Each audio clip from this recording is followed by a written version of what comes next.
Assalamualaikum warahmatullahi wabarakatuh. Hamdan wa syukran lillah amma ba'du.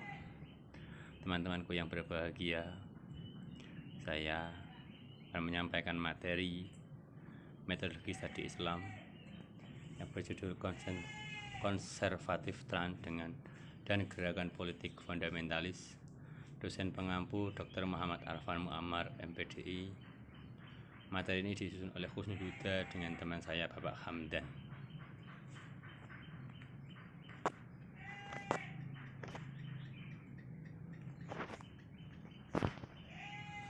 Konservatif tran ialah demokrasi politik yang telah menarik banyak orang yang sebelumnya terlibat dalam organisasi atau lembaga yang mendukung perdebatan intelektual ke dalam karir di partai politik atau institusi, sehingga melemahkan landasan sosial bagi wacana Islam liberal dan progresif.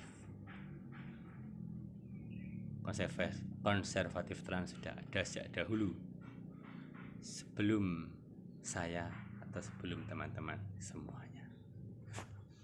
Konservatif tran keagamaan di Indonesia merupakan fenomena momentual yang sesungguhnya diawali sejak era reformasi. Gejala konservatisme adalah situasi yang terfasilitasi melalui berbagai kesempatan. Ada media massa, media sosial, rumah ibadah, sekolah, dan ruang publik lain yang kerap menjadi sarana untuk diseminasi ide-ide konservatif. Karenanya, jika akhir-akhir ini kita menemukan gejala yang semakin menguat, maka hal tersebut sesungguhnya bukanlah sesuatu yang betul-betul baru terjadi. Sudah konservatif itu sudah terjadi sejak lama. Apalagi sekarang itu malah luar biasa, konservatisme antar agama, antar etnis, antar apa itu banyak sekali. Karena apa? Sekarang banyak media sosial, ada rumah ibadah, ada sekolah, ada ruang publik yang dulunya tidak ada, sekarang menjadi ada. Maka konservatif itu akan menjadi luar biasa. Ketidakadilan global. Persoalan ideologi memang tak bisa dinafikan dalam fragmen kebangkitan politik identitas di belahan dunia manapun. Seorang teman bercerita tentang adiknya yang bersama suami dan anaknya pergi ke Syria untuk jihad. Tidak ada persoalan ekonomi yang mendera mereka. Kehidupannya sungguh harmonis, pilihannya tersebut murni karena insentif kerajaan surga yang akan diterimanya kelak. Jika mereka syahid, ini adalah kasus yang menunjukkan bahwa memang ada dorongan yang bersifat keagamaan, dan atas alasan itulah mereka melakukan tindakan-tindakan kekerasan.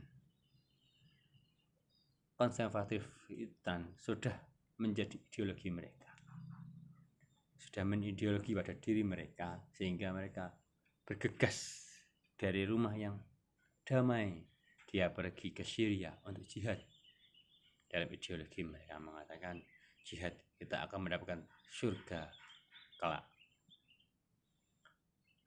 Itu konservatif tam. Selanjutnya, memahami pengertian fundamentalisme.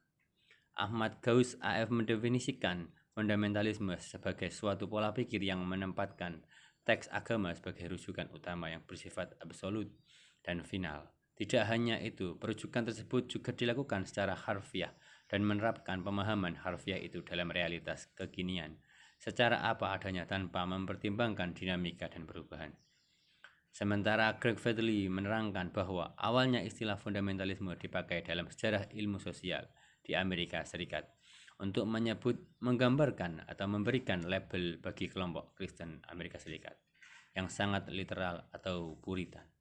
Kelompok ini menganggap apa yang disebutkan atau dituliskan di dalam kitab suci harus dilaksanakan secara literal, tidak bisa terlalu banyak diinterpretasikan, dan harus ditaati sesuai pedoman yang ada. Menurut Armstrong, fundamentalisme bukan sekedar jenis religiusitas, melainkan juga gerakan politik, karena memang mereka sangat politis, highly political, dan karena itu lebih merupakan fundamentalisme politik fundamentalisme.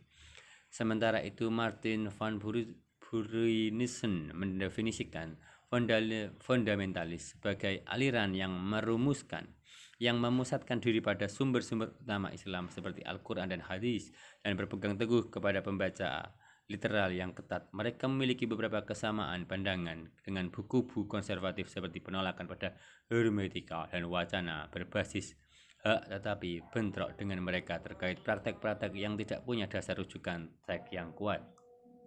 Ciri-ciri fundamentalisme. Farhad Cicek juga menerangkan beberapa ciri-ciri fundamentalisme sebagai berikut: antiskolarisme, literalis, tekstualis, klaim kebenaran, anti toleran. Ini terjadi di semua agama. Anti pluralisme, cenderung eksklusif, tidak suka dengan cara yang beraneka karena dianggap membahayakan. Anti kapitalis, anti komunisme karena mereka dianggap tidak bertuhan. Anti demokrasi, demokrasi adalah sesat, harus Allahokrasi, kedaulatan di tangan Tuhan. Demokrasi dianggap buatan manusia yang kemudian dalam praktiknya mereka sering menggunakan kekerasan. Anti kesetaraan gender, menomorduakan orang lain padahal di hadapan Allah laki-laki dan perempuan adalah sama.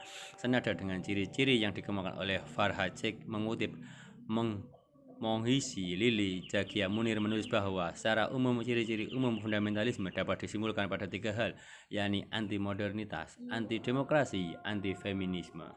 Politik identitas keagamaan di Indonesia. Kelompok politik lain memainkan diri dengan identitas kebinekaan. Pasangan Ahok Jarot yang didukung oleh PDIP, Partai Golkar, PKB, P3, Nasdem, dan Hanura selalu menggunakan tagline kampanye berperjuangan kebinekaan. Hal ini diwujudkan pada 19 November 2017. Digelar acara Parade Bhinneka Tunggal Ika atau Aksi Kita Indonesia di Bundaran Hotel Indonesia oleh partai pendukung Ahok Jarot. Sebagian kalangan menganggap bahwa parade itu untuk menandingi aksi 411 yang telah terlebih dahulu dilakukan oleh GNPF MUI. Kelompok yang saling berbeda itu mempertegas terjadinya pertarungan politik antar etnis minoritas dalam Pilkada DKI Jakarta. Cukup sekian dan terima kasih. Itu saja yang dapat saya sampaikan. Assalamualaikum warahmatullahi wabarakatuh.